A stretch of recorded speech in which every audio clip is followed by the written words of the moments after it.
welcome to another Ask Julie Anything. I am Mariana Nadai and I will be your host today. And as you might know, we are having a special event today. Our co-owner and formulator Julianne Lee is joined by a special guest, Jennifer Carter, who just launched her first book, The Unplanned Obstacle for Injury to Triumph, a Canine Recovery Story. During today's webinar, Julie and Jen will talk about Jen's dog, Luce, and their healing journey after Luce's full CCL tear 2 years ago. At that time, Jennifer opted not to do surgery, and today they are back on the course, running like the injury never happened. It's amazing. So tonight, the session will be all about CCLs, joints, and keeping every animal healthy and happy. And you know how this works. If you have any questions for Julie and Jen about today's topic, don't be shy and ask Julie and Jen anything. But before we start, I want to remind you all about some housekeeping rules. Please switch your chat to everyone so we can all join in the conversations. Use the Q&A below to ask your questions. The questions will be answered in order, first come, first served, and we will do our best to cover as many questions as possible. And please be mindful to keep your questions related to today's topic and not too long, because then if they're not too long, then we can answer more questions during the webinar.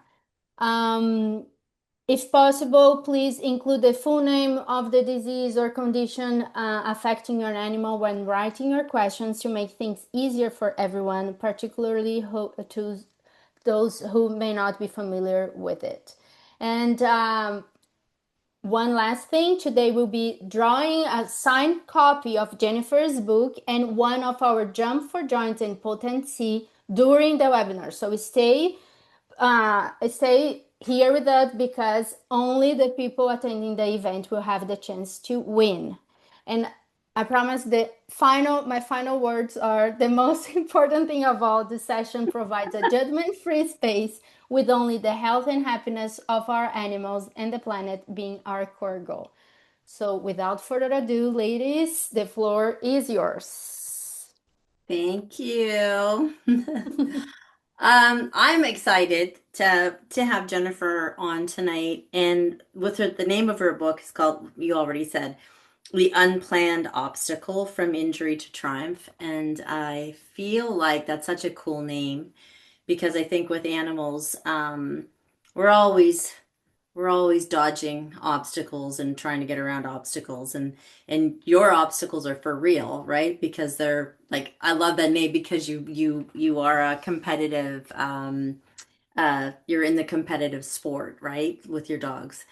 Yep. And I think that from injury to we can always look at injuries as not just injuries, but anything, right? Any kind of health condition. And I love how you've said, okay, you've have this unplanned obstacle from injury to now what? You're competing even, right? So it's not even Yep. like they're okay and they're getting by and they don't have too much suffering or whatever, but you're back into full on competing. And I think that's incredible. But just a little back history why I was also really excited about your book and about, having you on today is that I know when I was in more conventional practice, it was really rare to see, back then we called them ACLs, even at vet clinics, not CCLs. So for those guys out there that are listening, wondering, is it sort of the same?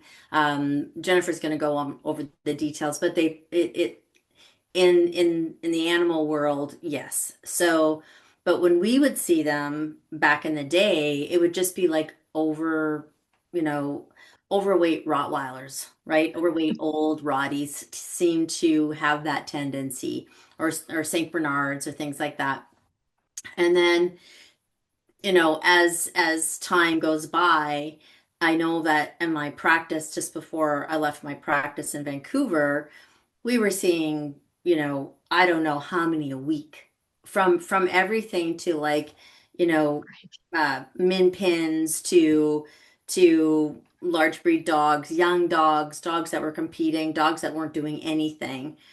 And I went to because there was so many, and my hospital had a rehab center in it, right? So we had, swim tubs and acupuncture, chiropractor, laser, like you name it, homeopathy. We had everything.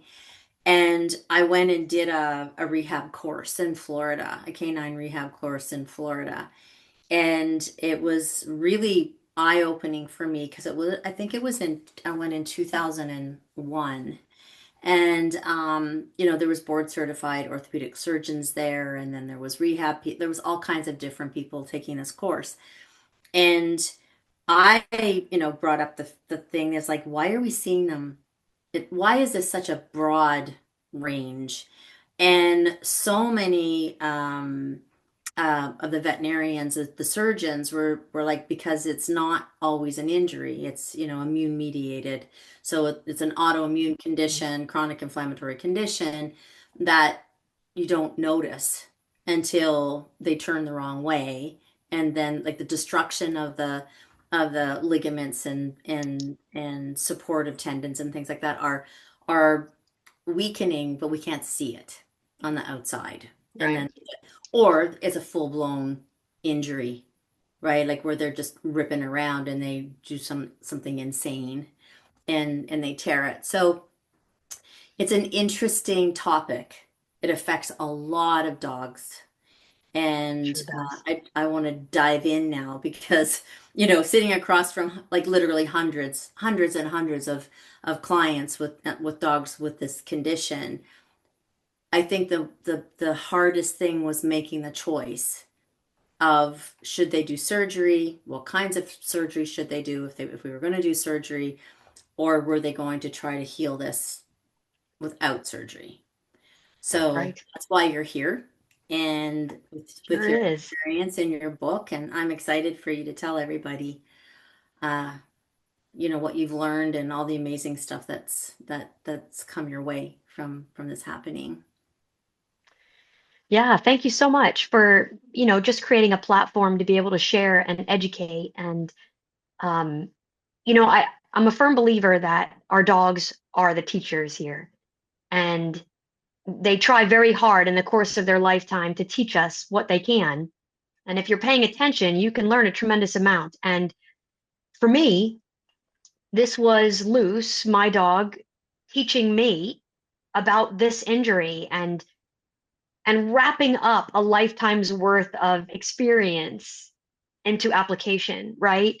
And if I don't share that with the world, what I figured out, what worked, what didn't work, I could save a lot of people a lot of time and headache as they're trying to figure out what's best for their dog, the dog that's in front of them. So I love this sharing of information. I think it's so very important. And I was very drawn to this project of writing the book.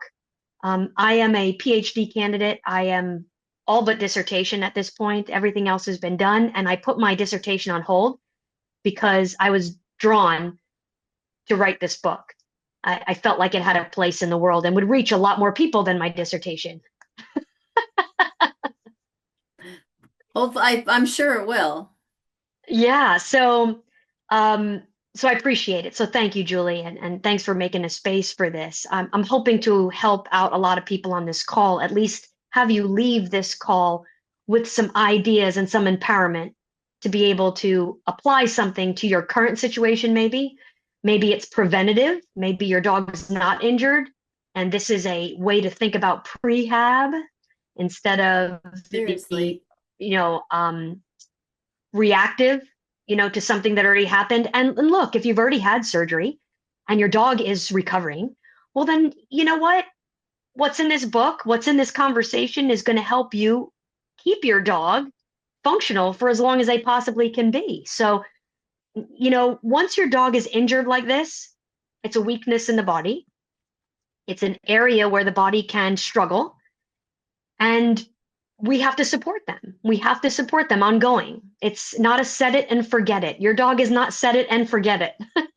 Unfortunately, that's not the case.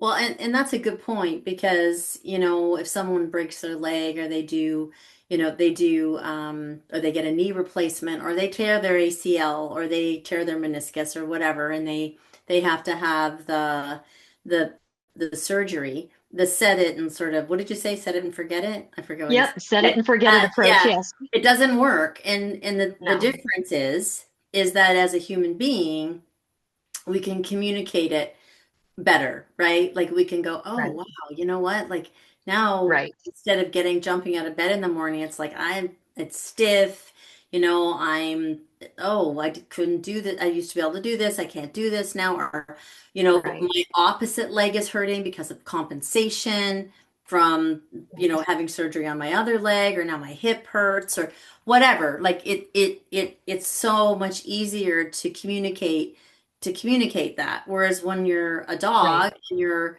an owner and you're a pet parent or however you want to be addressed, the problem is that we have this assumption that our dog's gone for surgery, it's had its rehab, and then it's done. Mhm. And that's because we don't understand that there's lots of things going on in that dog's body that they can't communicate with us until it's really bad. And then we It's see, expressing. Yeah, till that symptom is expressing full out, obvious, like a neon sign, right? yeah, for sure. Yeah. So, and we do know that if you've already had surgery, the possibility of the other leg going is extremely high. It really is. And that is the hammer that we all watch now, once you feel like you've crested and overcome the first obstacle, you wait for the hammer to drop, right? On the next obstacle. But I will tell you, the story is supposed to be an inspirational one. So I don't want you Good. guys to think that you're going to read this book and be like, oh my God, like this is terrible. um, what started off to be very intimidating and overwhelming um, became triumphant at the end. And I'll be honest with you, I had no idea how it was going to end. All I Mm, knew was that I I had this question posed in front of me. Could I do conservative management and be successful? That's the question, right? If I mhm. choose that path, could I be successful? And I didn't have an answer to that because I'd never done it before. So you and I were both unfolding this experiment as we were going. And what your benefit of as the reader is that you can now take a look at where I came from and where I am now, right? But just know that I didn't have an answer. We could have ended up in surgery for all I knew. I didn't know if I was going to be successful. What I am here today to share is, and it's not a spoiler alert on the book, there's a lot more in there. I was successful. And so, what this does is it doesn't write your answer to your question. All it does is offer you an alternative that nobody seems to want to talk about, Yeah. and that's huge. Yeah. It's like this. I remember, probably in 2006, um, doing more supportive healing um, CCLs than surgeries. A lot of people were coming, especially when it was the second one. They're like, Yeah. Oh, I don't yes. want to do I this agree. again. I am not going to put my animal through this again, Right. whatever. And when I remember talking about it and it really being like, what? What is that vet clinic saying to you? That's impossible. Your dog has to have surgery. If you want your dog to be able to have a normal life, you can't even think about not doing surgery. Like it was really shunned upon to even mention maybe you don't want to Mhm. do surgery. An alternative. And I'll be honest, this is what drew me to journal my experience Yeah. because here I am. I mean, I am a canine nutritionist by trade. I deal with veterinarians every day. I speak their speak. I talk in the face of what they're offering me. I make them think about what they're saying. I ask hard questions. This is me as an industry professional. And I was intimidated. And I thought to myself, I am feeling so much pressure. Imagine the average person who doesn't deal with a veterinarian every day, who's never talked to a board surgeon before, who's scared and overwhelmed. I was getting analysis paralysis. I mean, I won't lie. Every one of us sits there at some point on their couch and says, I want to do the right thing by my dog. And then through tears says, what is the right thing? Yeah. What is it? Yeah. And that's where I was. And the kind of pressure I was getting, just to give people an idea, was if you don't do surgery in a certain period of time, your dog's going to become so afflicted with arthritis, they will not be a candidate for surgery. Oh, okay. But my dog doesn't have any arthritis right now. So what does that mean? Well, they try to make it a life and death situation. I'm going to tell you, this is tip number one, everyone. An ACL or a CCL tear is not a life and death situation. You do not, absolutely do not have to operate on someone else's timeline.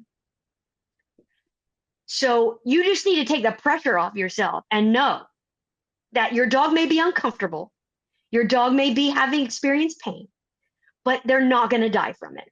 So you can take the time to figure out what's best for the dog in front of you. You can. Don't let anybody tell you different.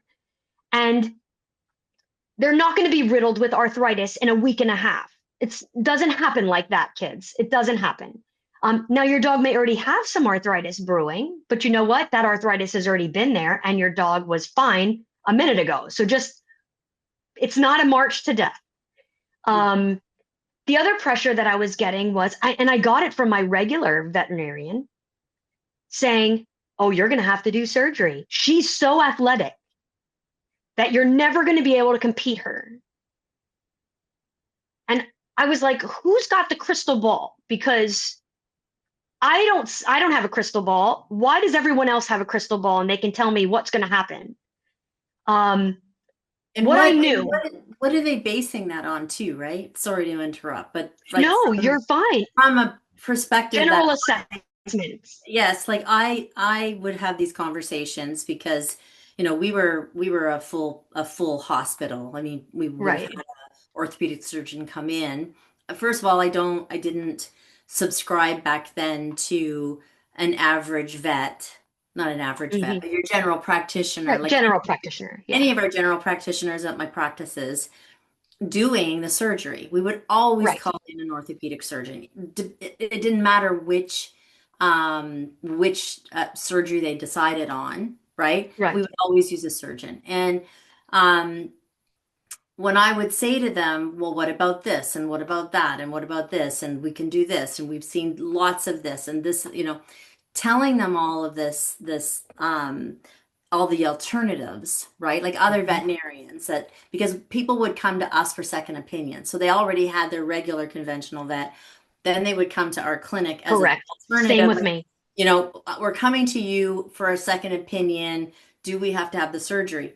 And we would give them our opinions and tell them how we felt. And then they would go back to their vet and their vet would be like, there's no substantiate, like just on and on and on. And then I would be like, okay, well, what's their experience?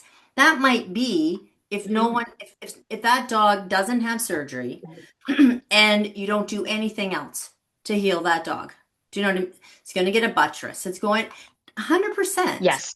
But that's Yes. not what we're talking about. We're talking about alternatives. We're not talking about don't do surgery and just leave your dog alone. Right? We're talking about exactly right. What are the alternatives to this surgery? And, in 2006, nobody was really it was intense. People were getting quite, other clinics were really getting their noses out of joint about, even thinking about not doing surgery. But they didn't have anything to base it on. That's correct. You do it or you don't do it. Those are the right. two. It was a choice of surgeries. That's what it was. It was never not about surgery. It was the choice of which surgery, right? Depended on the size of your dog, depended on the activity level of your dog, depended on the age of your dog. Yes. All of those things, right? And the health of your dog, obviously, because some people, but here's the thing. Some people's animals are not candidates for surgery for a Sure. lot of reasons. So then what happens to them, right? When you're not having a conversation about what's the alternative. And it's scary when you go online and you start to join these forums and you're trying to find someone that you can associate your situation with. The worst of the thought processes are on there, right? It's not the success stories, it's the horror stories that are online. And it's Mhm. scary. And that's your baby that's right there. And you know they're in pain, and you know that it's up to you to manage that somehow.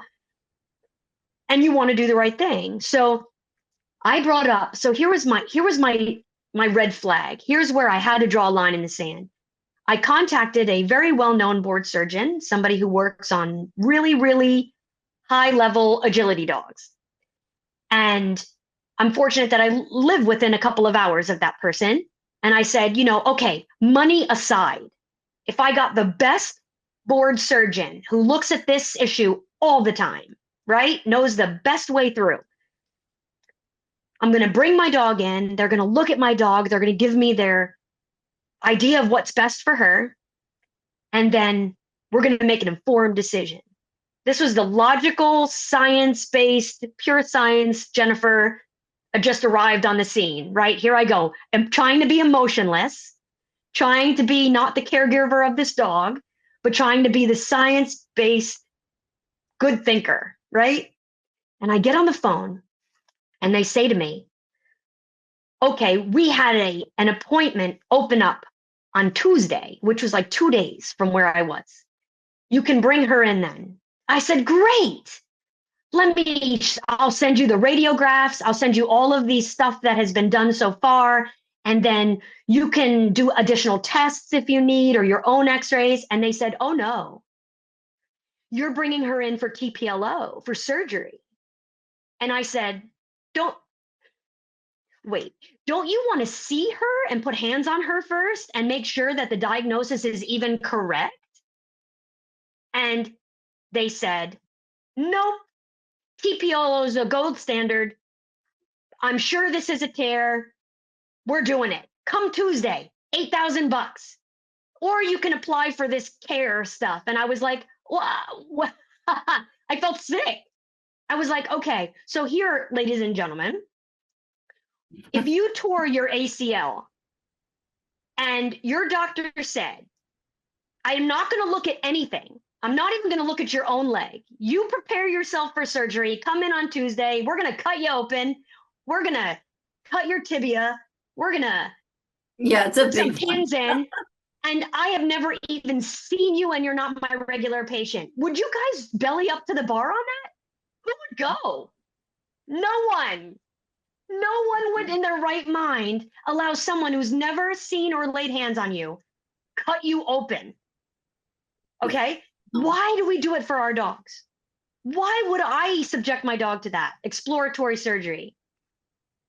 Well, I mean it's when you think about it, it's crazy, right? It But sounds I think crazy, it's right? very, very normal, right? Like you walk up to a clinic, and especially since COVID, and they're like, "Oh, here, we'll take them to the back," right? And you Bye. pass over your dog or your cat or whatever, and they go to the back, and you have no idea what they're doing. You have no Right. idea what's And your happening, dog is no, scared? everything. And that's the whole thing. And like I said, I have like some of my best, most closest loved friends are veterinarians.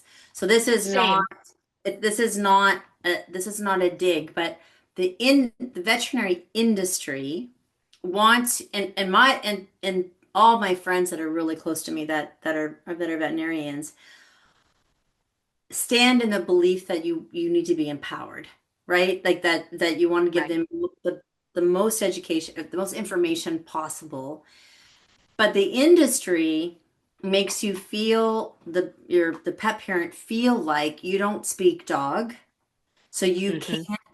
you can't make those decisions because you don't speak dog. You can't we have to be we're the closest to speaking dog to anybody when it comes to health. We know. So if you love your dog, you're going to let us help you make those decisions or make those decisions for you. And I used to say to people,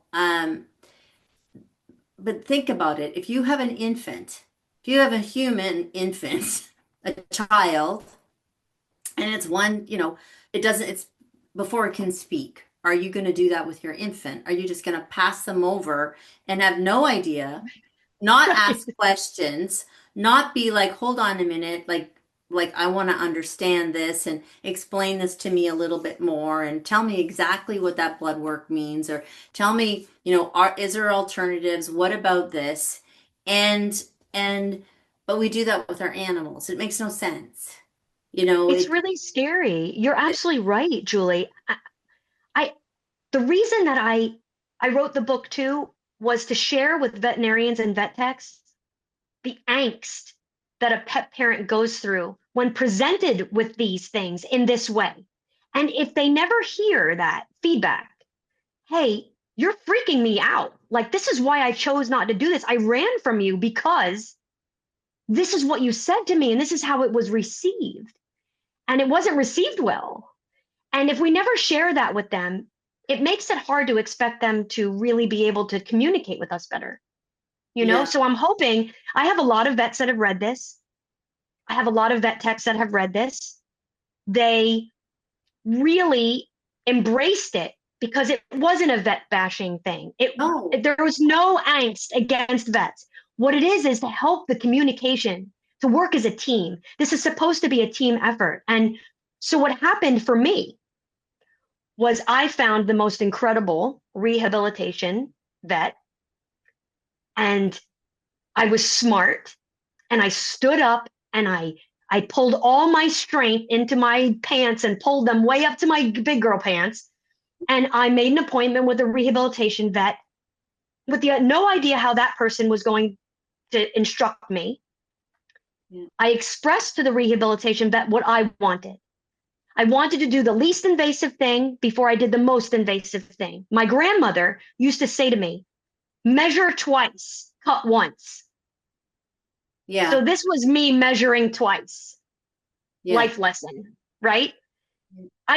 Cutting would be the last thing that I would do. And the reason that is because it is a hugely invasive surgery. This is not small by any means. You are cutting the tibia. You are changing the angle of that leg, which is changing the gait of the dog forever. I don't care what anybody says. Of They're course. going to compensate forever. Yeah. You can't take it back. The only thing you can take back is when the plates are rejected and they have to remove them, or worse. So now let's go into the worst scary thing, right? Now there's no causal factor between osteosarcoma and this particular fix it. However, if the dog is predisposed to osteosarcoma and you don't know that, this is poking the dragon. I will say that. And there are a lot of dogs out there that reject the plates and come down with bone cancer. That's what osteosarcoma is. It's a very painful way to leave the earth. And in the human space and in the dog space, right? And so I have a mixed breed dog. Okay. I don't know where her origin is from. I have no idea if I am poking a dragon that I can't take back. So I am measuring twice, cut once. That is me. Once you do the surgery, if it fails, there's nothing else to do, kids. So that's why that's why I chose. And this was me for my dog. Now, I can't say that if you read this book and you do exactly what I did, you're going to have the exact same result. I can't say that. I can't guarantee you that. However, what I did do for you was everything that I possibly could for my dog, and I included it in the book so that you can choose how wild and crazy you would like to be in this effort. Mhm. I used Eastern meds. I use Western meds. I had 3 veterinarians on my team. So remember I said earlier, team effort, kids, team effort. I had a massage therapist on my team. So this was not the cheapest way to go. This was not the quickest way to have a turnaround. I won't lie to you. However, I agree to fully commit myself to try to manifest success. Okay. And one thing you'll learn about me, and Julie, you probably already know this because how many times we've talked, but I don't spend any effort focusing on failure. It's wasted energy. I will do everything in my power to maintain a positive, forward leaning, proactive mindset to manifest success. There's no time to focus on the what ifs it doesn't work. It's wasted energy. So that's what you're going to feel in my book is really crazy, proactive, fun, good energy, creativity like you would never imagine. So I want to speak to that because, I'm always the one that tries to, you know, the reason that I think I used to be, I shouldn't say I used to be like you because I don't mean it like that. Ow, that just jumped on me. But oh, jeez. Um, I think the because I know when I was talking to you, my understanding of this is that the book isn't going to make you feel wrong, make you feel bad, make you feel like you're a my mom would say a force to be reckoned with, right? I can Thank be you. I can be the same way. But what I've learned through my practice, through, working with, literally thousands, like over 50,000 animals in my clinic, is that we have to meet people where they are, right? And then Agreed. try and educate them. So I don't want people to get scared and not buy your book thinking I could never do that. Right? I could never, there's no way that I'm ever Me going to neither. I'm not going to have that tenacity. I don't have the time. I have 5 kids, or I have 3 kids, or I won't, like, how do I do that? I don't want to feel Right. guilty reading this book and then feel like I didn't do the best for my dog, right? So what I love I about your hear you.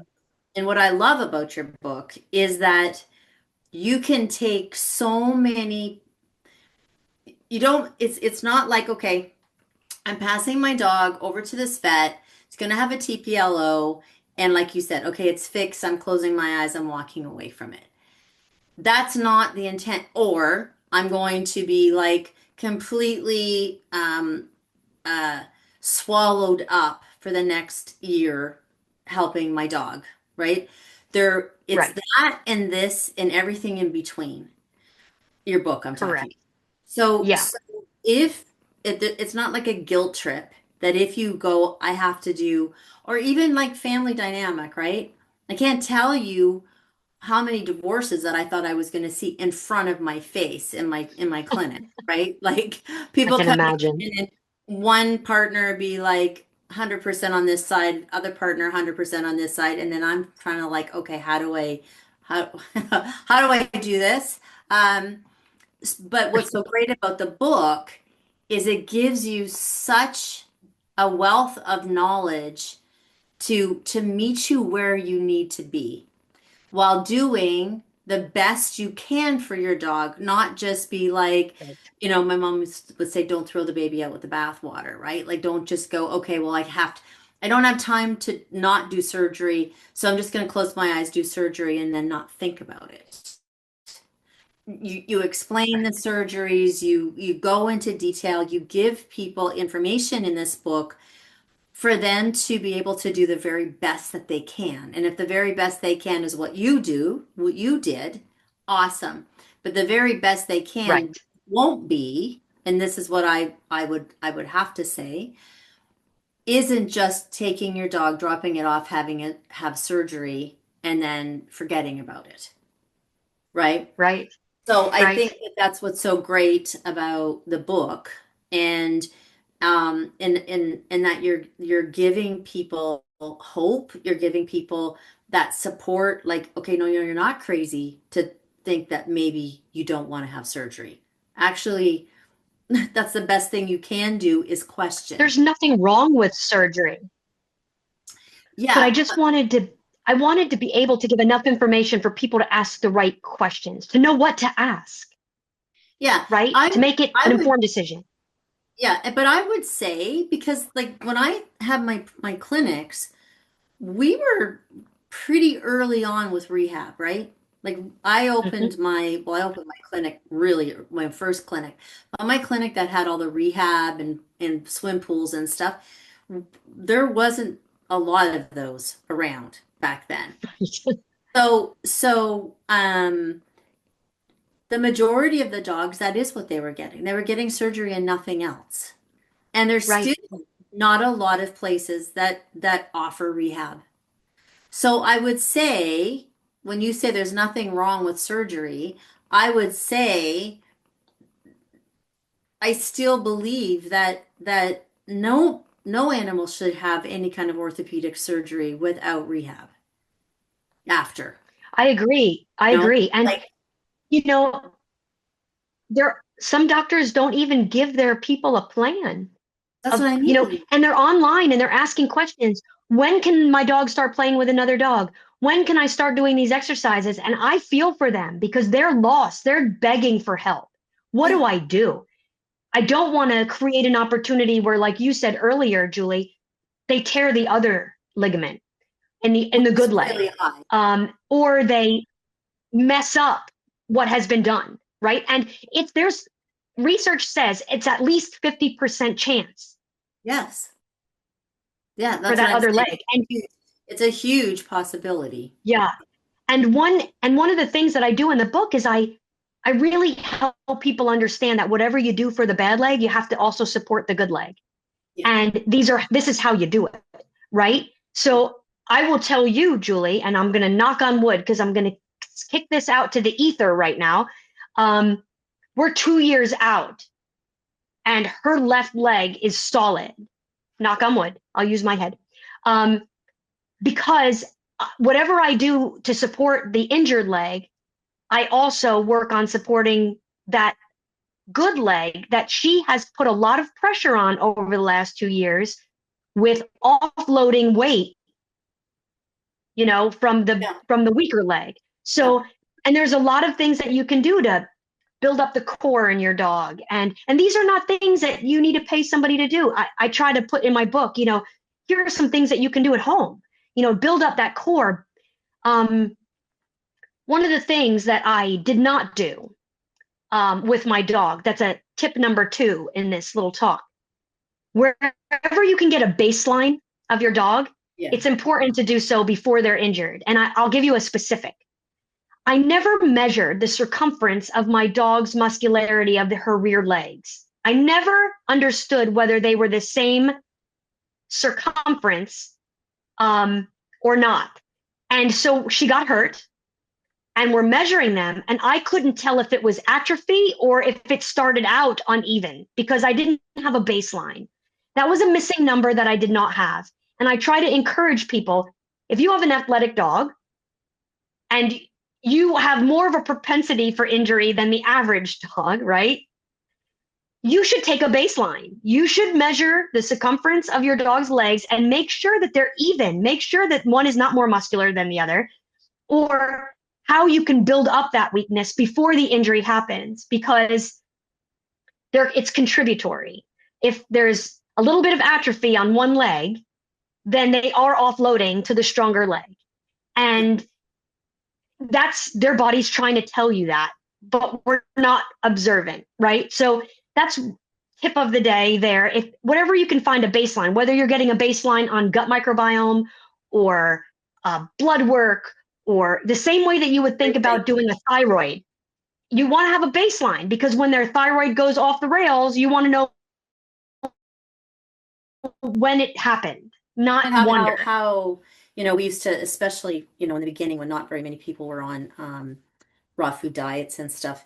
It's like you need from a blood work perspective, it's really important to not just get, you know, a little bit of blood work, but actually comprehensive panels, right? When they're 3 years old. So that Right. Have a yeah, so that baseline. Yeah. because what might look off the charts, they might have had a high level normal for a really long time, right? So blood work is Correct. is always important. Like having baselines with animals is incredibly important. So Many, yeah, so I stress that, and I go over a lot of things in the book that will be helpful. So how the book is set up is outcome based.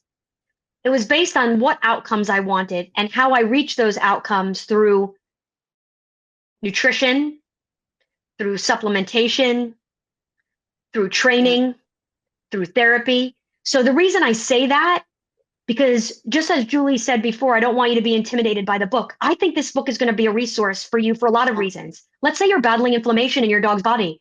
The book will help you understand how to get rid of inflammation in your dog's body. It doesn't need to have a orthopedic injury to battle inflammation. Inflammation isn't specific. It's throughout the whole body. Um, and that's how I ended up with some inadvertent successes, because while I was battling inflammation for the injury, I ended up reducing inflammation in her body overall, even in her GI yeah. tract. So the other outcome was weight control. If you have a dog that's having trouble with weight, you could be able to pick up my book and figure out how to lose weight, gain weight, manage weight through calories, right? Understanding how the body works. In the nutrition section, we talk about, so here's a cycle. Here's another fine tip in case you're looking for another one. When your vet gives you an anti-inflammatory to take, a medicine-based anti-inflammatory, and you're feeding inflammatory foods, you have no idea whether what you're giving in the chemical inflammatory is being zeroed out by the amount of inflammation that you're feeding through the face.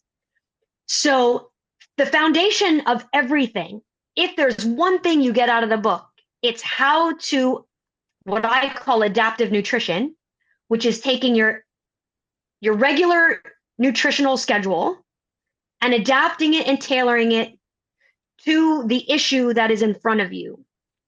That doesn't mean feeding a certain way forever. It means feeding that way long enough to reach the outcome that you're looking for, reducing inflammation, reducing weight, right? Even in surgeries, they will not operate on your dog if they're obese.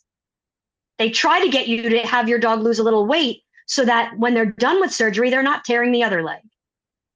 There is a method to the madness, right? So obesity is an issue in dogs all the time. So it's hard. I have Luce's 30 pounds. 3 to 5 pounds on Luce is a lot of weight. And she can look like a coffee table in no short order. Like, she's spayed, she's a female, she's a mutt, she's a shorter dog, beagly kind of looking. And if I'm not paying attention, she'll put on weight. So, and she's 9 now. So everything weight wise is against me, right? Now imagine the dog injured and not able to do physical exercise the way that she normally would. So Totally. I know you guys there are people out there that don't have an injured dog, but they're struggling with weight. So, there's something in there for that. And then there's a lot of good lessons in there. I talk about traditional Chinese medicine. I talk about, one of the themes that I like is work hard, not smart. Okay. Work smart, not hard. Said that backwards. That was an Einstein moment of Jennifer's. Work smart, not hard. So that's the thing with the inflammation. If you know that high carbohydrate diets are reduced in the body to sugar, sugar feeds inflammation, inflammation feeds pain. You don't want to be putting an expensive anti-inflammatory chemical substance in your dog's mouth and then working it hard against yourself in the process to get to the outcome. So I chose not to use chemical means. That was my choice. And I will be out and proud to say it. I used, and you guys can all cheer in the background. Adored Beast products carried the day. I love them. And from the moment of first aid to today, 2 years later, and she's been having Adored Beast products way before the injury even happened. What I did with them was I used them in a very unique way so that I could reach outcomes pertaining to her orthopedic injury. And this is important, you guys. Remember, I said don't set it and forget it. You can't just give Adored Beast products and say, oh, because she's had this for 9 years, it works today. You can't. You have to have a reason to give it. Then you have to take a break from it for a hot second and see what the new normal is, because your dog is going to regulate. See, what Adored Beast products do, and I'm going to say this, and I know Julie is, this is her brand, and she wants to be invisible right now, but they create the environment for the dog's body to heal itself. Okay, that's what you're doing with these products. You're creating an environment for the dog to heal itself. Yeah. And I can't say that enough. And so after you use them and you're seeing results, you can always take a quick break to see what the new normal is and see what's left over. And then adjust the products to be used in order to reach the next outcome, right? So just to give you guys an idea, what I used for first aid, when it first happened, I'm talking within seconds of her coming up lame in my front yard, your go-to. You guys should have that in your first aid kit. When you don't know what's wrong, but you know your dog's in trouble, that should be the first thing in their mouth. Yeah. Yeah, it's pretty, right? Yeah. Especially it does the job. Like in yeah, any case, I mean, if you don't know what's wrong, even if it's like, poison, whatever, hit by car, it doesn't matter. right, It doesn't have to just be necessarily an injury, vomiting, diarrhea, ear stuff. If you don't know what's correct. wrong, to try and deal with, like, get a handle on the extreme inflammatory process in that moment, it's really helpful, right? I'm saying helpful. Then you need to go to your vet. And Right, and you have to go to the vet, but it yeah, gives you time. It gives you time to get to the vet and hopefully allow the dog's body to try to stabilize in that moment and offer support. yeah, Because the homeopathic, pathway, when you find the right remedy, it works. When you don't have the right remedy, it does nothing.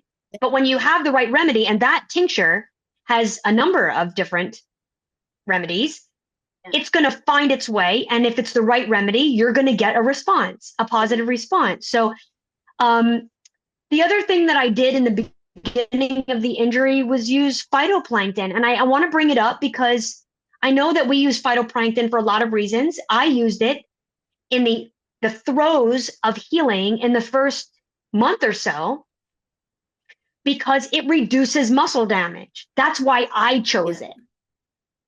Now, she's had phytoplankton before for other reasons, but I chose that in this element because of the properties of reducing that muscle damage, and then the other thing that people don't think of is, and I will tell you, Odette Suter talks about this all the time.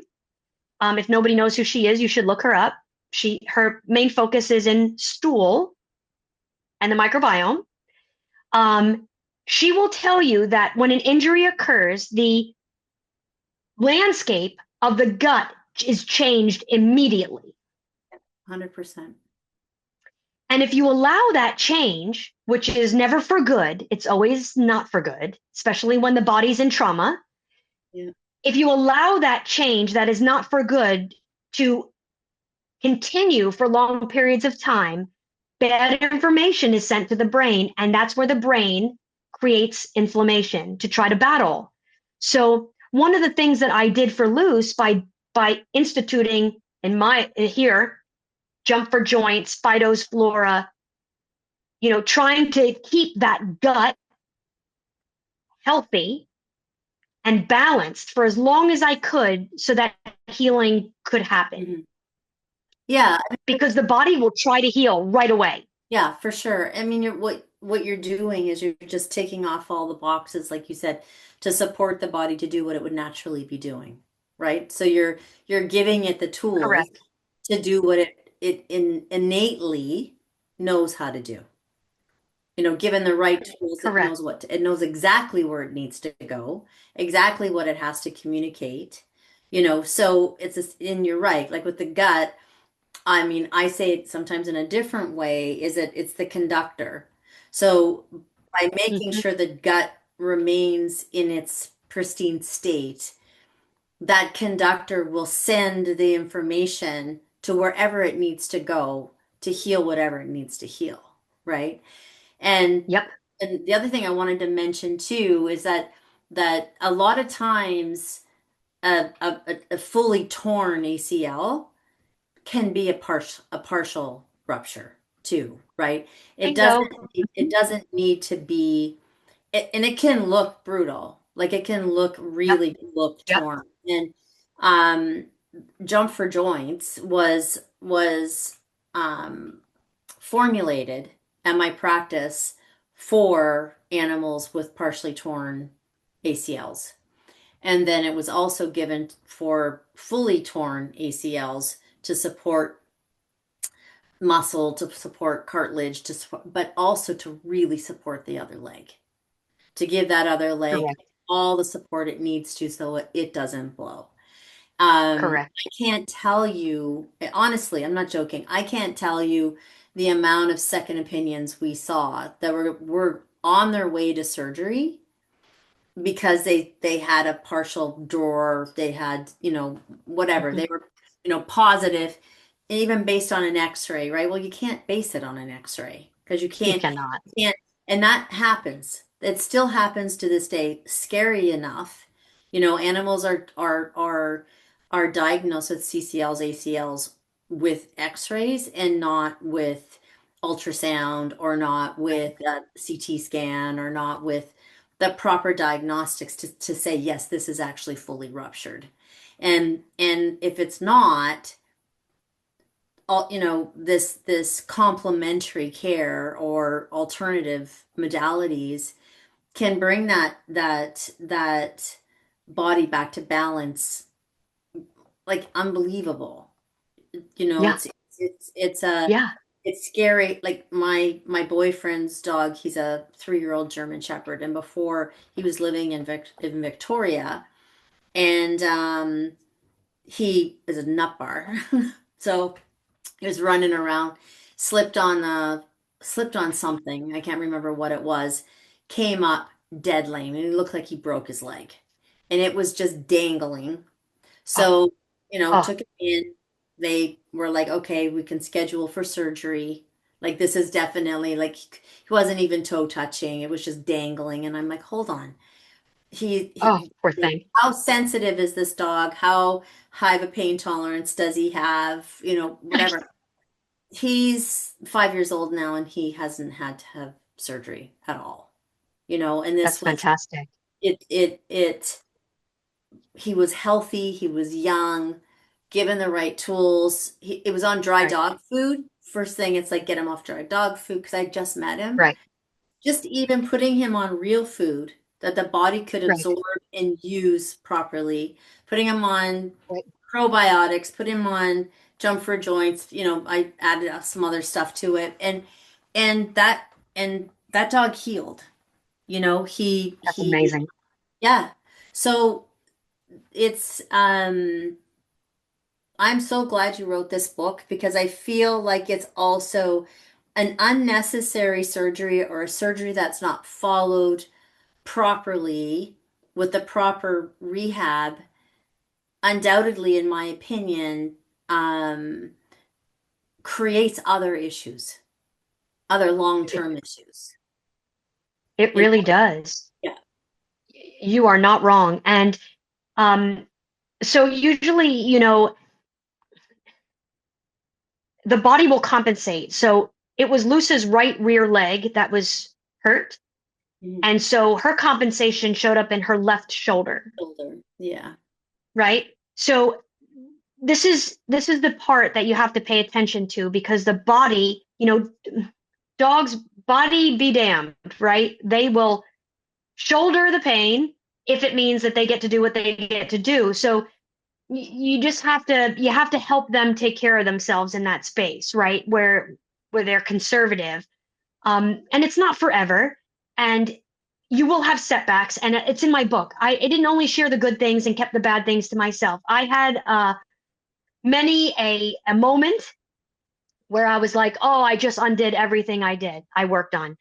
Um, and I didn't. But in that moment, it felt like that, right? Um, and you'll read about that in the book. And there are some supplements that I tried, not adored be supplements, but CBD, for example. And all of a sudden, my dog was inappropriately peeing. Mm. And I was using CBD as a pain reliever instead of using a chemical substance. I was trying to use a natural substance because, as we know, CBD is also anti-inflammatory. So, bang for your buck, right? But my dog had a side effect to the CBD, and she started to be incontinent. And I didn't realize that that was happening. I didn't even know that was a side effect until I got with somebody who works with CBD all the time. And I said, why is my dog? She couldn't hold it. My dog is not an inappropriate peer. She was horrified with herself that she couldn't hold it in the car. Mhm. And as soon as I got rid of the CBD, It stopped. it stopped. So I put little things in the book like that. In case you're trying something new and your dog has a negative response to it, don't feel like you have failed in some way. Understand how that is affecting your dog. And one of the things that I tell people is this process is iterative. And how I mean about that is you have to be agile. This isn't linear. You go from A to Z through every letter. This is about having a feedback loop. You do something, you watch what it does to your dog, you get feedback from your dog, and you adjust your approach based on the feedback you get from your dog. So this requires observation. This requires a connection with your dog. And I'm going to tell you, I thought my dog and I were pretty close before this even happened. I will tell you, and I'd rather never experience an injury again. I don't want to bond over an injury, that is for sure. But I will tell you that you will bond in a way that you have never imagined with your dog.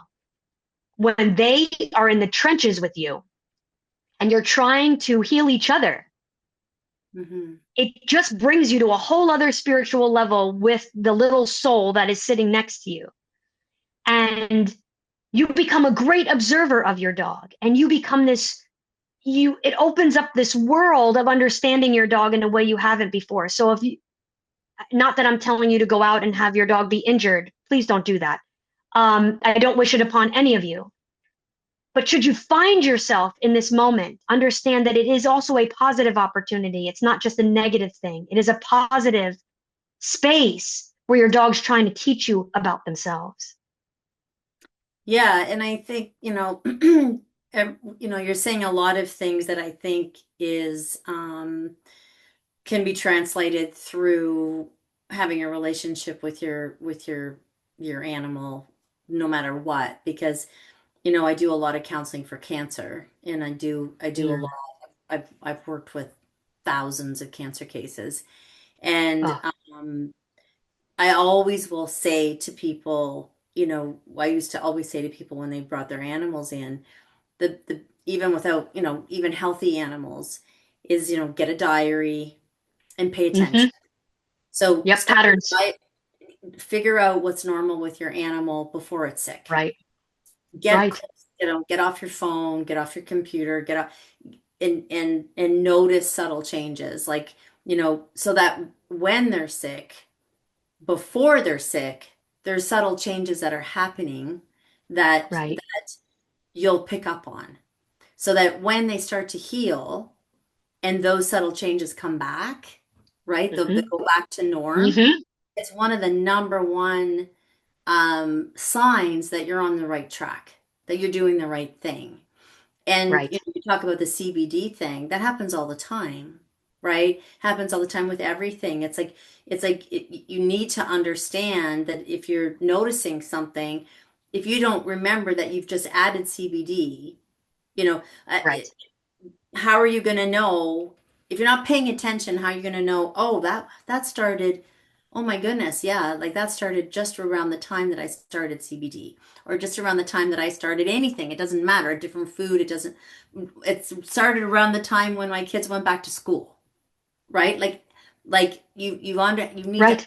need to engage in your day-to-day life and how that affects your dog, so that you can monitor them properly. But it is the same with cancer. When you're moving down that road of working with an animal that has cancer, the same holds true, right? You can get yourself in such a state that you don't see anything.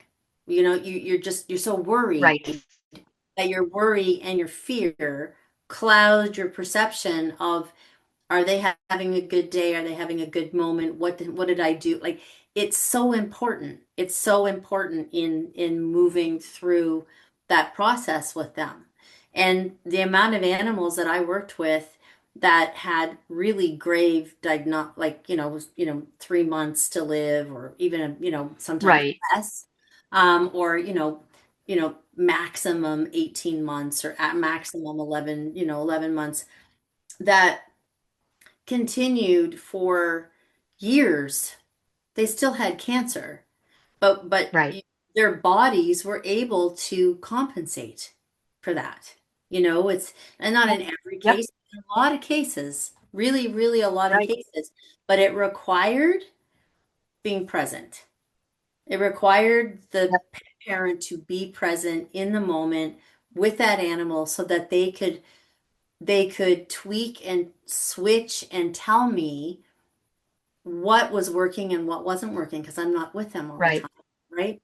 Right. So I think a lot of what you're talking about is really good knowledge for navigating your animal's health and your connection with your animal in general. Right. So it's not just a book for, ACLs or CCLs. It's a book on how do you, from a health perspective, navigate that connection, right? Like through emotional connection and, Yep. watching, paying attention, all of it. Yeah, it's really a switch of mindset from a reactive mindset to a proactive mindset.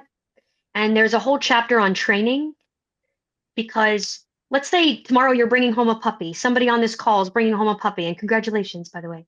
Um, there are things in the book that I suggest that you can do with that dog right now while they're not injured for you to bond with your dog right up front so that when they become injured, God forbid, you have a connection with your dog trusts you, and you're able to help your dog. I'll be honest with you. So I run canine obstacle course races with Luce. That's what we were doing. We run canicross, we compete in the ring, we do all kinds of things together that require a team effort. The obstacle course racing is probably the most of it because we're going over some really aggressive obstacles sometimes. We're in um, like pipes underneath the ground, and it's dark and it's wet. And I can't even begin to tell you what I've put myself through. And she loves it. The harder it is, the cruddier it is, the muddier it is, she's game, right? Me, not so much, but I'm there. I try to be, a good partner. And we work together. And I'll give you an example. There's in one of the obstacle courses, there's a dog carry, and you have to walk across this telephone pole over water, and you carry your dog in your arms as you do it, and you have to balance. And I spent months and months training us up to compete at that level. And she's about 30 pounds. So I'm not talking about carrying, a mastiff across, but all the same, you can dump a 30-pound dog just like you can anybody else when you're falling. Um, so I had to work on my balance, and I had to work on trust, and I had to figure out how I could carry her where she was comfortable and quiet in her body so that she wasn't throwing off my balance, right? So we were very successful. We've done this obstacle course race. I carried her across this log. It was crazy. I thought we were going to die like 1,000 times, but we didn't. And now she's hurt herself. I have 20 stairs between the ground and my front door.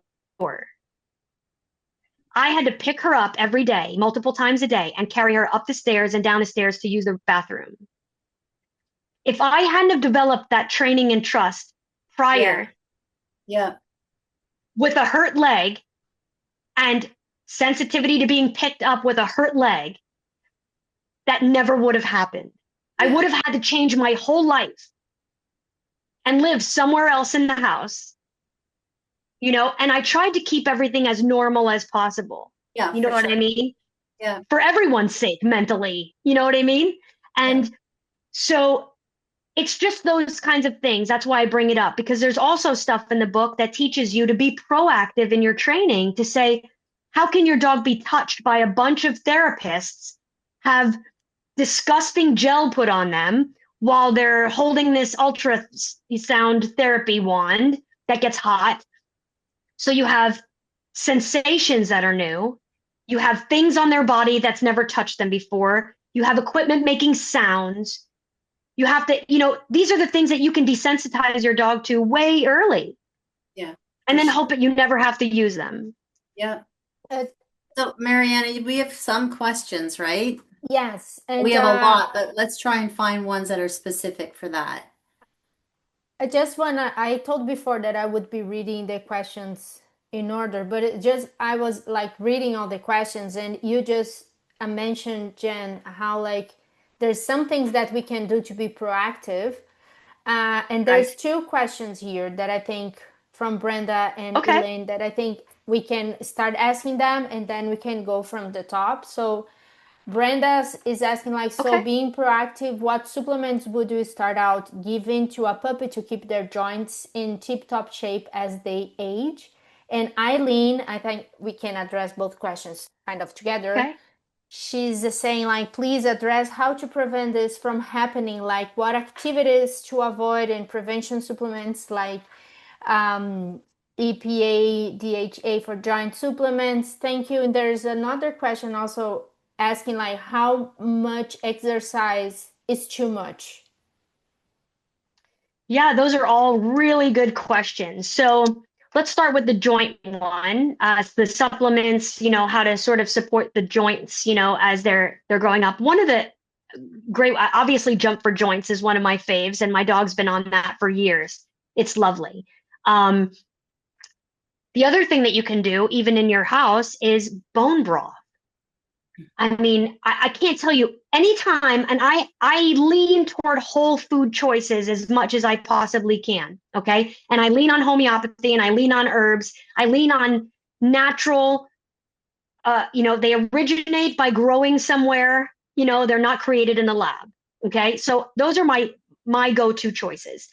So bone broth is just amazing. And it's relatively inexpensive to come about, right? And I'm not talking about buying it on the shelf. And I'm not talking about the kind with human ingredients that a dog can't have. I'm talking about get yourself an Instapot, throw some soup bones in, some fish, some chicken feet. I know this sounds lovely, yummy, yummy. And you can even add mushrooms, and you can add vegetables, and you can do all those things, right?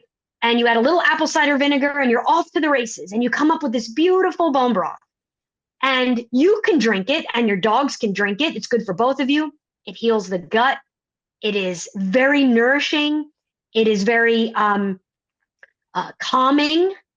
When your dog just doesn't feel good, it's like chicken soup for the soul, right? You've heard of that. So that bone broth for the soul. Um, it's just lovely. And I always bring that up because not everybody can afford, an apothecary. And I have one in my house. I do. I have something for everyone in my house. Just come by, and I probably have something for you. But, there are a lot of joint supplements. I would say um, be do your research with joint supplements. I make some recommendations in my book of what I use. What I do in the book is I will tell you what I have chosen. I tell you why. And then I tell you the ingredients that are in it and why I chose those ingredients. Okay. So if you don't choose the same supplement as I did, you can at least choose something with the ingredient, which is going to help you reach your outcome. Right. Um, Going to the next part of the question, I hope that answered. We can certainly continue to talk about that, but I hope that gave you something to jump on. Um, Essential fatty acids are super important. Okay. You have to look at how you're feeding. Are you feeding really inflammatory food and not balancing that with an anti-inflammatory fatty acid? This is really important. You can use an algal oil if your animal is not fish loving. My dog is a cat in her other life because she just loves fish. You put fish in there, it's the first thing she eats. And here's a fun thing that you guys can do with your dogs. Make what I call a charcuterie board and put some whole foods out on this board and watch which ones your dogs go to. Dogs are so good at telling you instinctually what they need. So if they go to fish right away, well, I can use whole, small, fatty fishes. Why not? Sardines or anchovies, um, you know, um, mackerel, something like that, right? If your dog is like, oh, I wouldn't touch that fish if my life depended on it, use an adored beast algal oil. There are things to do. There are alternatives, right? Um, Whole food choices are my go-to. I think prevention requires at least 20% whole food added to whatever you're feeding. Okay. So you have to have a sustainable plan. And if you can't sustain because you have 5 mouths to feed that are all Rottweilers, you're not going to be able to go and get a pound of food and spend $700 on raw frozen food. I get it. However, if you can add at least 20% in every dish that's whole food, you're going to up your chances of good health by a significant percentage, okay, than if it was not there. And Julie, you can jump in anytime and add your 2 cents, of course. Yeah, no, I agree. With me, I'm such a microbiome Yes, freak. same. So there are, I mean, with the research that we've been doing with probiotics and gut health, there are definitely strains of probiotics that are immune modulating and Mm-hmm. anti-inflammatory. So it creates the the the atmosphere in the gut to focus on bringing down inflammation, modulating inflammation, things like that. Yep. So when you're using a probiotic, just make sure that the probiotic has been researched to have those effects. That's the metabolomics it's called, which means the postbiotic effect of that pre and probiotic create a more balanced healthy inflammatory effect in the entire body, not just in the gut. So that's a really big proactive thing that you can do for inflammation to decrease inflammation in the body. And the beautiful thing is, with Adored Beast products, and I keep going back to them because I have firsthand knowledge of them, I know that they work, is the blend of homeopathics and herbs. You know, you're you're basically coming at the problem in a multi-layered approach, right? So if one doesn't work, there's something other ingredient that's in there that is going to have an effect, and they're synergetic. Yeah. So, having them together makes them stronger than having them separately as isolates. So this is the thing about Adored Beast products that I like, because they have been formulated in a way to give your dog the best shot at success. So that's, the super important piece there. And I'm biased, and I will say that right out of the, gate. I am certainly biased, as you can tell. Um, so yeah, so whole foods, that's prevention. The other thing that you can do to answer the second half of that question from the third person was building the core strength, like physical exercise wise, building core strength in your dog. Okay. That hind end, when they're young, they have no idea what's back there. It just kind of follows the front. Okay. Dogs genuinely pull from the front. So there's a lot of stress on the front limbs, and their rear end kind of tracks well and not well. So if you have a pit mix of any kind, you better get on a right now. Like right now, when they drop on the ground, you have to start that process, okay? Because their gait is so silly that they're hard on their bodies, right? And when they play, they throw their hips around, and that doesn't come with consequence. So there are certain breeds that are predisposed to having some joint issues. You need to know that about the breed you choose. You need to jump on that right away. But overall, no matter what you have, even if it's like me, you have like, a mutt, you building up the core muscle groups, the obliques, the glutes, the hamstrings, the quads, for lack of, something you can relate to in a term. That's going to go a long way with keeping your dog in a very healthy mode. Their gait is in a healthy mode. Their muscularity is healthy. Their weight is healthy. That is the important thing. And most people misread what the ideal weight of their dog is.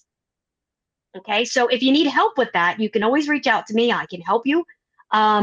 But you should body score your dog Do and you or have have someone suggestions? else. Do you have suggestions in your book of how to build those muscles? I do. I do. So I But talk about training. It's saying, in my training chapter. okay, good. Hmm. Because saying like to do that, probably a lot of people don't know like how would I do that, you know? Yeah. Like I'm on Yeah, and that's why I a put it in treadmill there. going up, like you know what? I don't Yep. even know how I would do that. I know how to do that with horses because horses do that a lot as well. They'll pull with their front, you know, and they Well, especially when you're and I riding. won't lie to you.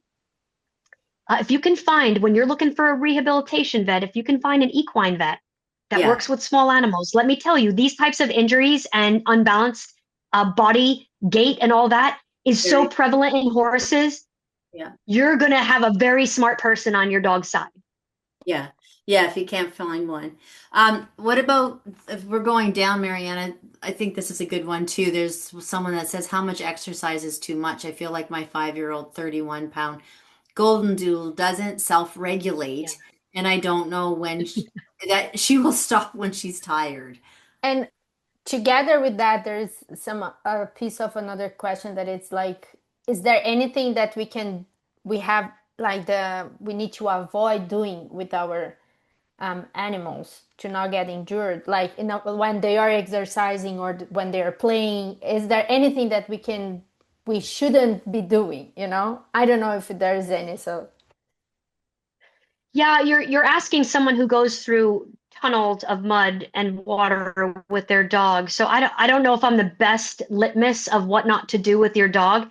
I'll just be honest about that. Anything kind of goes.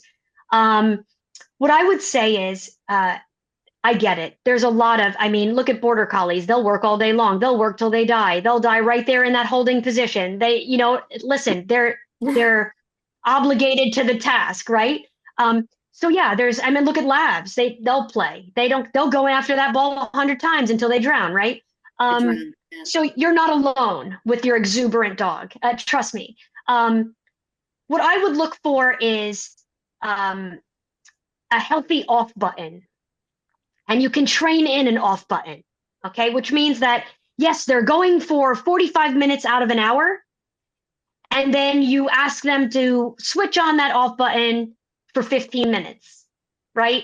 And you can do less intense physical exercise with them. It could be through training, it could be through a place command, it could be something that gives them the chance to catch their breath, let their muscles relax for a minute. You can even do post workout cool down exercises with them, which are not strenuous, and then let them go back into play. If they go back into play, it's like a child, right? When you're watching your child in the daycare field and you can see they're getting overtired. That's something, an observation you're going to have to learn about your dog. When you can see that they start to get overtired, are they falling? Are they are their movements not clean anymore, right? That may be the observation that says, okay, I'm overextended. Or are they getting mouthy? Sometimes that happens, right? They start to get agitated. They're playing too hard. Now they're getting mouthy. Um, so Yeah, yeah, so snapping at the dogs that they're playing with, that sort of thing.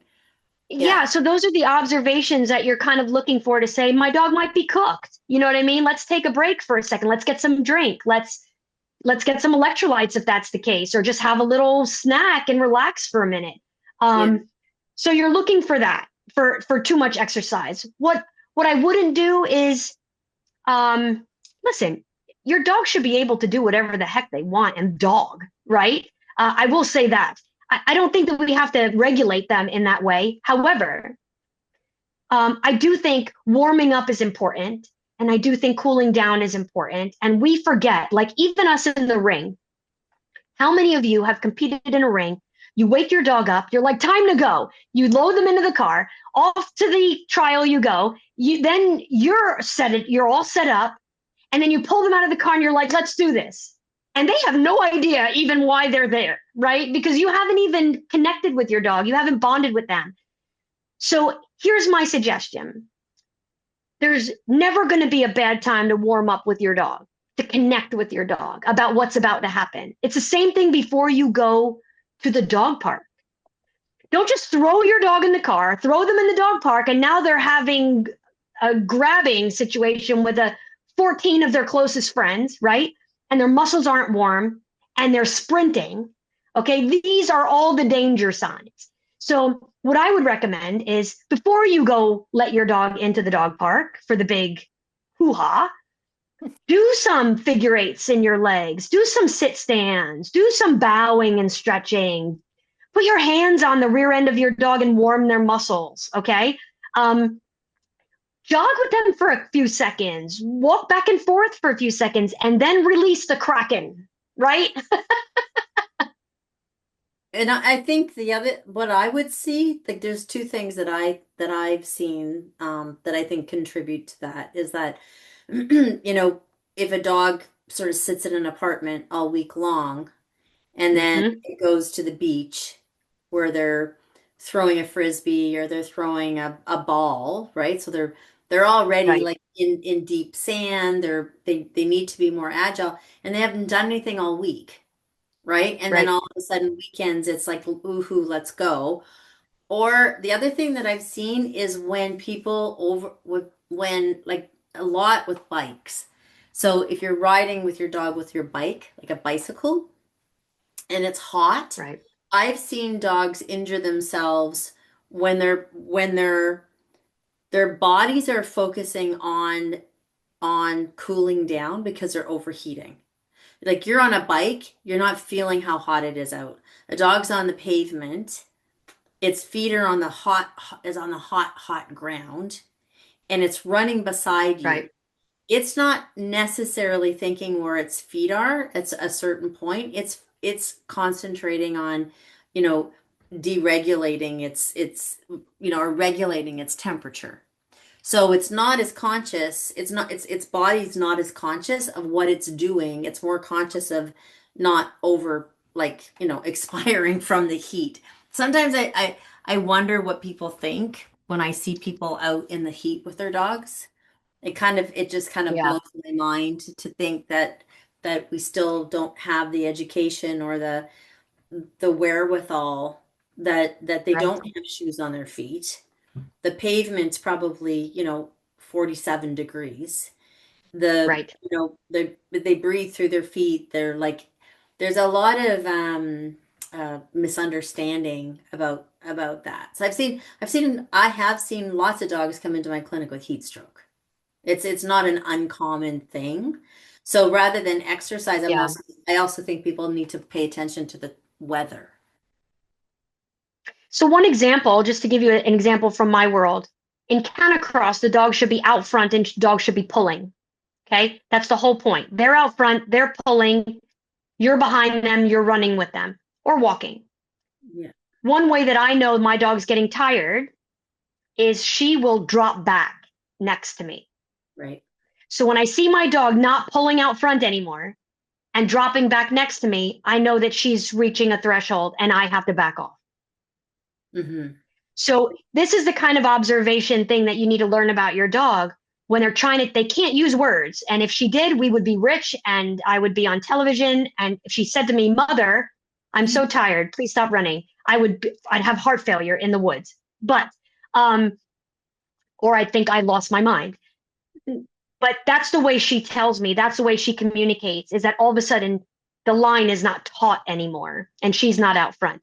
So you guys have to figure out when your line is not taut anymore and that dog is speaking to you in the way that they know how to, and you'll get it. There's a question here, Jen, that it's Edward is asking, like, thank you so much for talking about this awful CCL issue. Are you pro, I don't know if it's brave or brace, because are you pro brace or Oh, not? I Bryce, went with a Bryce. custom brace for my 9-year-old 28 pounds dog with a partial tear. 9 months later, so far so good. Yeah, good for you. That's so great. I'm glad you shared that. I am pro brace. I did get I it's in my book. I discuss it. There's pictures. There's all kinds of stuff. Um, I did have a brace for the hurt leg. It was a custom brace, and it was fitted to her. And I traveled to have it fitted, and because obviously I wanted to pass the I wanted to pass the risk of doing it wrong to the people who actually do it all the time versus me, and measuring. So I passed that risk over to them. And they fitted her, they adjusted it. I went back like 2 or 3 more times throughout the 9 months of her healing to have it readjusted as her muscles were getting bigger, um, and replace some straps that had worn down and all that. What that does is the brace gives some stability to the leg that is trying to heal, and it minimizes the offloading of weight to the good leg because it allows the body's hips to sit square like they normally would instead of offloading all that weight. The impact of that is that there's less weight on the good leg, and you're minimizing the percentage of tear that could be possible with wear and tear and degradation of the other ligament on the good leg. So that was a really positive thing, I think, that you did. I'll be honest, to get a brace. I don't think the off-the-shelf braces work. I think it has to be custom to your dog. One, to keep the rubbing to a minimum, and two, to make sure that it actually fits and it's supporting where it's supposed to support. Okay, around the joint. Um, it's like an off-the-shelf thing for you. If you pick a cheap shoe, you're in a cheap shoe. Okay, listen, I told you in the beginning, I was very honest. This isn't the cheapest way to do this.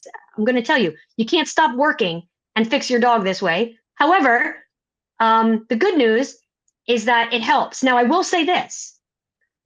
I'll be honest, and I discuss this in the book. She did not wear the brace all the time. Okay. You should always refer to your veterinarian if you're under care. You should work with your veterinarian as to when that brace should be on and off. Because I'll tell you, my rehab veterinarians wanted her to use the leg some of the time without the support so that the core muscle groups in that leg were triggered. Otherwise, you can get atrophy in a way that's you don't want. Okay. The most atrophy that I got in Luce's leg over 12 months was only 9%, and that's unheard of. That's amazing. Most of the time, within the first month, it's like 20% loss already. Yeah. There's one question. Did you look at Allison's question, Mariana? 7-month-old Roddy?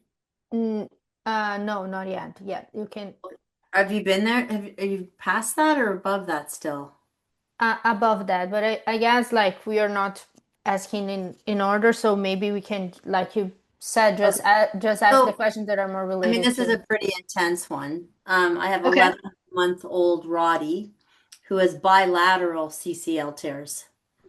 So Ooh, I I'm know sorry to hear that. that's what I was like, oh my gosh. We were told to rest and do NSAIDs and repeat x-rays when she turns 1 in October. I really do not want to do surgery as I cannot financially afford both knees. We're doing so many supplements. What would you recommend? We even built a ramp so she does not have to walk up steps and go outside. So that's intense, right? Both of her. That is intense, and good on you. I mean, the ramp, a great choice. Great choice. And you're also teaching your dog to use a ramp for the rest of their life. So good on you jumping in on that. I'm sorry to hear about the bilateral tears, and your dog is fairly young. The good news is that your dog's young and so fully capable of healing. Okay. So positive note. Um, you know, yeah, this is your unplanned obstacle, right? Um, so something caused that. Yeah. There's a root cause issue here that the ligaments in your dog were weakened in some way or not developed in some way that gave the strength that your dog's body actually needed. And so they gave way. That's unfortunate. However, your dog can build up scar tissue around that joint. I would definitely get with a rehabilitation veterinarian. I would definitely look to getting your dog into over the course of this time, while you're waiting to see the progress of things, talk with a rehab vet about using an underwater treadmill to build up the core muscle areas in those back legs to support the joint while healing.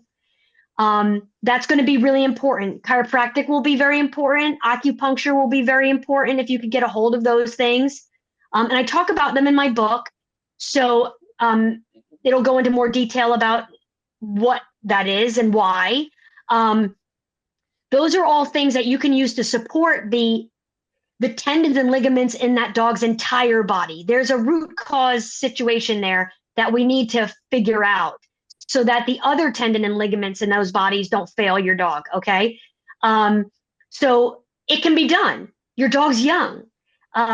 So definitely. And if you want to reach out to me directly, you can, and we can chat about it, offline if you would like in your specific circumstance. I'm totally open to that, and I'll help you however I can. Um, but I think you're already starting to do all the right things. You asked what supplements. I would definitely essential fatty acids, jump for joints right now. Um, Phytos flora, you need to look at the gut. Yeah. This is immune related.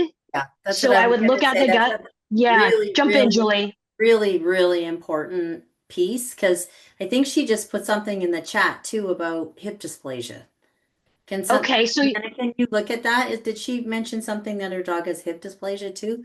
I think, Um, is it Allison? yeah, Yeah. yeah. Yeah, she says hip So she dysplasia, said mild case.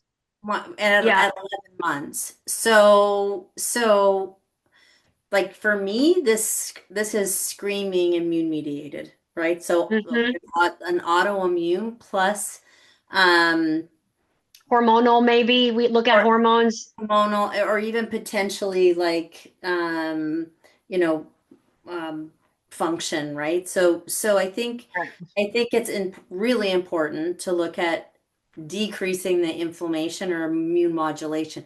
So not even like definitely anti-inflammatory, Right. like she's on NSAIDs. So the next thing I'm like, okay, if she's on NSAIDs, is she doing what you were talking about and feeding the appropriate food? If she's on Right. NSAID, she needs to be, I would recommend definitely liver tonic, making sure that you're supporting the liver on NSAIDs because the last thing you need Correct. is an 11-month-old dog whose liver is going to go sideways because it's on NSAIDs for so long. Um, and Yeah. this is an overall, very, very clear overall situation of working with your dog. So from a gut perspective, Mhm.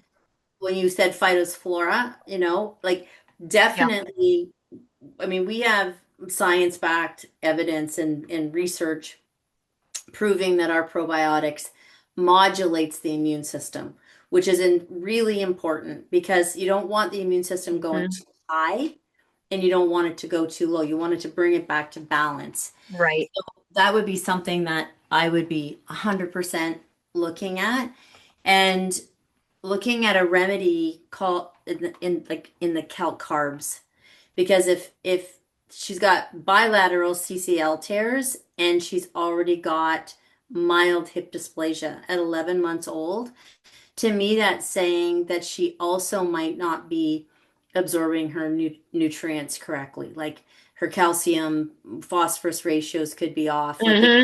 could be a million different things going on. But homeopathically, until you could like, Hmm. maybe she can work with you from a diet perspective because to me that does say that there's something happening that this dog isn't um potentially isn't absorbing her nutrients properly, right? And maybe it could also be hormonal. I don't know if this dog is spayed or not. So I'm going to try to say this really fast. There's remedies that are they're called tissue salts. And these tissue salts focus on the calcareas in homeopathy, which is very, very bone related. So jump for joints would definitely help with the CCLs and with the hip dysplasia. Um, Tissue salts would help with the absorption of the proper ratios of calcium when she's on the proper diet. And then gut health for sure. But if she's spayed, there's a homeopathic remedy. Mariana, maybe you can put Andrea's number in information in the chat. We used to sell it. Adorbus used to sell it, and then Health Canada made us stop.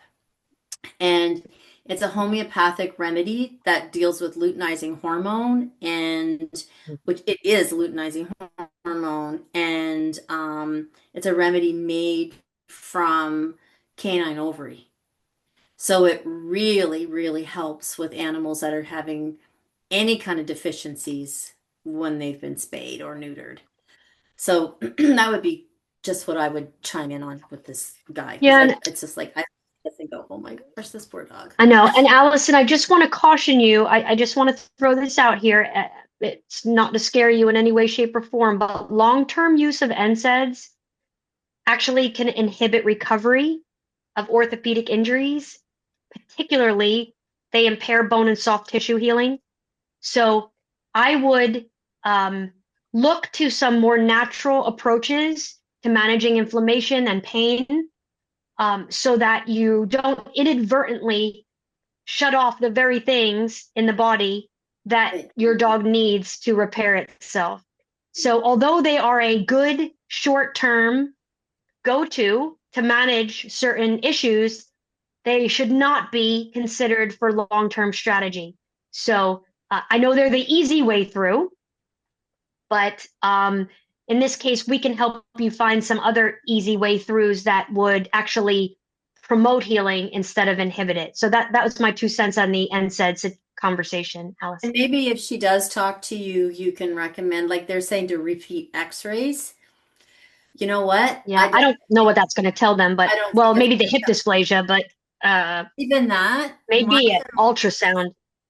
Ultrasound CT scan. My concern about that is the manipulation of a large dog like that to even for you to get proper hip x-rays, those knees are they'd have to sedate, and her knees are going to be stretched out beyond imaginable, right? Like it's just I feel like there's probably a better diagnostic tool that like a CT scan, rather than redoing an x-ray. Like I don't think that that's your best or safest. And there's all kinds of therapies. It's in my book.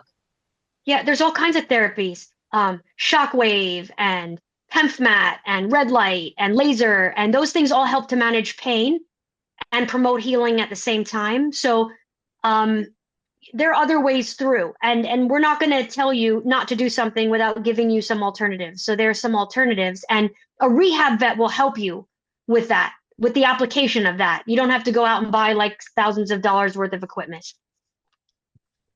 And there is a question here. Do you recommend putting a dog on UC2, type 2 collagen to promote joint health and possibly help prevent a CCL tear? Or could UC2 be used post CCL tear? Thank you. Yeah, that's a great question. So I do like UC2, and there's a lot of research out there that really points to the fact that it's more bioavailable than glucosamine and chondroitin in some of these other choices of joint support. I like the combination of curcumin, which is turmeric, if it's an element of turmeric, essential fatty acids, and UC2. So what you have to realize is what I said earlier, is that things don't usually work in isolation as well as they do in concert. So in order for the body to absorb certain things, there has to be some other things present sometimes, you know? So obviously you guys are not all being groomed to be nutritionists. That's why I'm here, because I enjoy it way too much. But just in my book, I try to tell you, break down what the ingredient is and why you would want that ingredient. And then you can kind of look for the support, or you can give it individually, but you have to give it at the same time, right? So you would want to Like this is a conversation about vitamin D. Vitamin D does better when it's given with fat. So you know, yes, I might not have a supplement that has vitamin D and fat in the same supplement, but I would feed a fatty protein choice and give my vitamin D at the same time as I fed the fatty protein choice, right?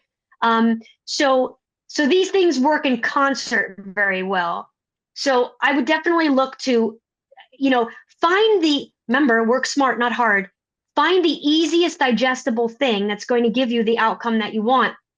Um, there's absolutely no reason to have vitamin packs, synthetic vitamin packs in joint supplements. You don't need to pound your dog with synthetic vitamins. So just think about this. You have to keep track. Julie said something very important earlier about making a log. You have to keep track of all the supplements that you're giving and what the ingredients are. I had a client the other day that I was working with on a nutritional consultation, and they were giving over 4,000 milligrams of vitamin C every day without it being on purpose because they were feeding a kibble diet that had synthetic vitamin C in it. They had 3 supplements plus a vitamin pack that they were giving. And across the board, that's way too much vitamin C with no issue behind it. And it's ulcerating. It's so acidic. I mean, it could really be ulcerate the esophagus, depending on how it's being delivered. So, you're changing the conditions in the gut. Again, you're making it more acidic, more basic. Things can't live there. You're creating dysbiosis. So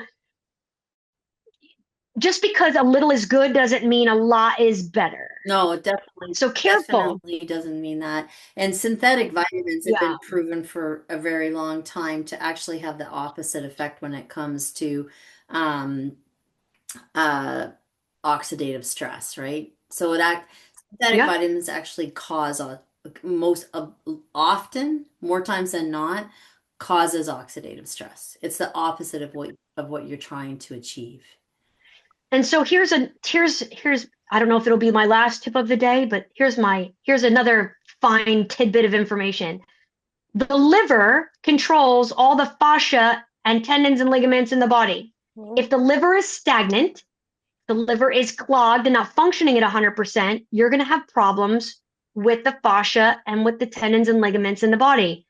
So a nice gentle liver cleanse twice a year with some liver tonic for 3 weeks. Clear out that liver, support the liver. The liver will be functioning at 100%. And now you see how everything is networked and connected. You're going to reach out to those tendon and ligaments and fascia in the body through the liver. Yeah. That's why it's so scary when they give NSAIDs when it comes to that, right? Because NSAIDs are so or carprofen hard, and so hard on the liver, right? So you're kind of and they're gut killers. They wipe out bacteria, right? They kill off bacteria like it's World War III. So this is what I say. This is how you know everything is connected. You can reach through the body, through these major organ systems. This is where homeopathy, this is where herbs come into tow, and you can keep those organs operating as close to 100% as possible. Then they can do their jobs. Yeah. I guess it's kind of getting late. Yes, there is one last question that I think it would be very quick for you guys to answer and to go over it. And then after this question, I want to do the draw to select the person that will win the book and the products. So this question I guess you also kind of talked about this before, not kind of talked about this before, but can you speak more on what diagnostic methods are most effective for suspected CCL injuries? If not X-ray, then what is recommended? That's a great question. Thanks for asking it. So they will do an X-ray. The reason they'll do an X-ray, in addition to finding out if there's a fracture or something else going on, right, is also to look for any kind of mass that may have caused the ligament to rupture, right? So let's say there was a tumor in the joint or something like that. That'll show up sometimes, right? it'll show up, a hip dysplasia will show up, and they can see if the hip dysplasia affected that ligament because of the gait, right? So, okay, they do an x-ray. It's money out of your pocket. Congratulations, you have them forever. The other thing that they look at in that x-ray is there arthritis in the hips and knees and stuff like that? So, okay, there's a purpose. I did not do an MRI. You can do an MRI. It's about as expensive as the surgery. I won't lie to you. But you can do an MRI, and that is probably the best way to see what is going on in the soft tissue world. You can also do an ultrasound. So now, here's the druther with an ultrasound. I did an ultrasound with my dog. She was in a tremendous amount of pain, and you have to manipulate the bad leg in order to get them to be in the position where they can see, right? Sometimes the dog is not always down for that. I did not want to put my dog under. So I was fortunate that my dog trusted me enough that she would lay down and allow a stranger to manipulate her. Okay, this is in the proactive thinking training space, right? Lay your dog down, take them to the vet, have them touch them everywhere as if they're going to do stuff. So it's not the first time, right? And then with the ultrasound, it's icky because they go and they squeeze all this good gel on there, and your dog's hair looks like this. And they don't really like the sensation of it all. And then they're manipulating this thing. An ultrasound, if your dog will let you do it, is a great way to diagnose. They will do a drawer test. And I will just tell you guys this funny story. The emergency vet, when I first took her to the vet, she's doing a drawer test on my dog. And she literally says this out loud, which I could not believe left her lips. She said, "I'm not very good at this, so I don't know if I can even tell." And I stood there while she was manipulating what could be a partial tear. And easily with the drawer test, you could make it a full tear without trying. And I'm horrified that as she's saying that she's not very good at this, she's still trying to do it. And I said, like, whoo, time out. Okay, let's not do that anymore. Like, you're freaking me out. Please stop. You could have just said that in your head and not said that out loud, but I appreciate your transparency. It was actually good that she said it out loud, so you could tell. Oh my goodness, I can't even begin to tell you how funny it was in that moment of me. I was having a whole conversation in my head without her. I'm like, please stop. It's a difficult diagnosis, like a way of doing it. I've seen them, people say that they are when they're not fully torn. I've seen them make it worse. I've seen the whole gamut when they do that test, it's. So, and here's another, okay, I lied. There's one more tidbit that taps onto what Julie just said. The most underdiagnosed injury in a dog is a strain of the iliopsoas, which is extremely painful. It may not even be the knee. Yeah. So you need to find somebody who is going, or you need to jot this down right now in case you ever need it. You need to ask whoever is the attending veterinarian, can you please check for the iliopsoas pull? Because most of the time, if the dog steps in a hole or twists, the ligament will tear maybe. It'll tear the meniscus. And that iliopsoas, in order to compensate for the twisting and the weakness in the leg that's hurt, it will strain the iliopsoas. It's extremely painful. So you need to check for that. And so that's just building on what the difficulty in diagnosing this, what Julie just shared. The most underdiagnosed is the iliopsoas pull. So don't overlook that if you're asking questions. Okay. Amazing. Yay. Woo! There So we did many it. tips and information. Yes. So let's now select the lucky person. Let me share here my screen with the wheel of names. So can you guys see it? Woo! Look at this. This is exciting. I'm not even winning. Hey, here's the book. It's right here, kids. I have it in my hot hand. So the lucky person is, yay! I love it. Yay! I'm copying and paste this. How So exciting. Leanne, I don't know if you are still here, but tomorrow I will send you an email with all the details and how you can get your book, your signed book, and your products. I mean, we are sending to your house, so you don't have to worry about that actually. But Yes, we are. You don't have to show up. I'm going to send the book to your house, but I will ask you, Leanne, if you want me to sign it to you or to anyone that you would like to have, your dog, whomever, and then I will send it off to you personalized. let me see if she's still here so she can um, answer to your question. Well, she's not, but I can like I Get an will email. emailer. Yeah, Can I will email her. mail her with all the details and asking all her details, and then I'll ask about the like if she wants you to sign on her name or on any other Perfect. person's She's going to name. have a very good morning tomorrow when she finds out. Yes, yay! That's So exciting. I'm just like, I want to thank you, everyone that joined us today. And also, of course, Julie and Jen for this amazing webinar. Like, you guys were like amazing, giving a lot of tips, a lot of proactive care, and also post-active, let's say, care too. So, thank you so Right. much. I don't know if you both have any final words for us today.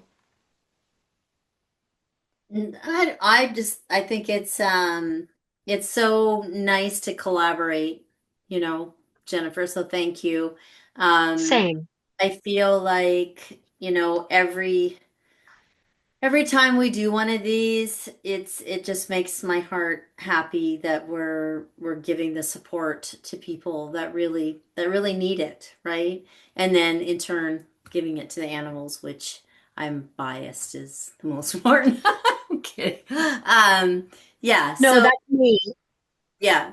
Yeah, so I I think am I'm hoping to reach to the animals through the people, right? yes, exactly. 100%. And then not even just reach animals, reach everything, the whole all of this, we're all connected, right? With the earth, the trees, the synergy of plants, the the care, the love, the attention that is important to give to everything, it's a big circle, which is really nice. Just know you're not alone. We're all out here rooting for you. We're all out here as a support network. That's why we do it. That's why I wrote this book. Nobody's getting rich writing books. Well, there's some people, but not me. I wrote it because this is Luce's legacy. She helped me learn a whole bunch of things, and I'm able to make your life easier, I hope, through this effort. And so I'm so thankful to be associating with the fabulous people that are Adored Beast, Julie as the leader. And I'm just thankful for the platform to be able to share what I've learned and to help everyone that I possibly can in the time that I'm here on Earth. So here I am. I have to make up for my 20s a little bit. We all didn't make good decisions in our 20s. So later in life, I'm really working on that. Jen, just when Awesome. people are asking if you have any website, like besides the link for the book, if you have like your own website or Yeah. something.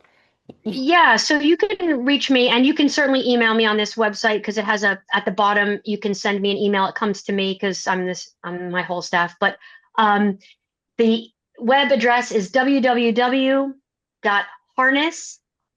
HARNESS canicular Oh my gosh. CAN I know Can you write it in the CULAR. thing? Mariana, can you Yep, put it in the Yeah, chat? CAN, sorry, ICULAR. LAR dot dog, Dog. Yep, like this. that is it. Okay, good. That is me, and you can reach me there. And yeah, Can I you do virtual nutritional consultations, so you don't have to be like in Virginia to have them done. and can you purchase can they purchase your book from you? It's through Amazon or Barnes and Noble. Barnes and Noble. Okay, someone just So you asked can, that. Yeah. yep, So you can go through either. Barbara Rogers, if you don't want to buy it through Amazon, Barnes and Noble. Yep. And for those of you who might be on Amazon, I'm working on getting it on the Nook and Barnes and Noble. It's been a thing, so it's the paperback at Barnes and Noble. But they'll order it for you. You can pick it up in the store. They'll send it to you. If you're on Amazon and you have a Kindle subscription, it's free. Nice. So Cool. jump on that. If you're an avid book reader. Um, another thing that I would like to say is for those who didn't get their question answered today, please, you can send your questions to our customer service, questions@adorebees.com, or you can also join our community on Facebook, the Adorebees Collective.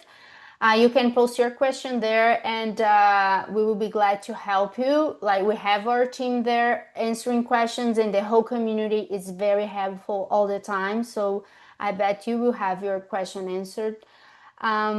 And I guess I wish you all a great night. And remember to subscribe to our newsletter. You can sign up on our website to get all the information about the Adorebees, our promos, new blog postings, and future Ask Julie Anything sessions. Someone asked if we're gonna have a replay on this. Yes, all of our Ask Julie Anythings are in our YouTube channel, so you can find us there. And I guess that's it.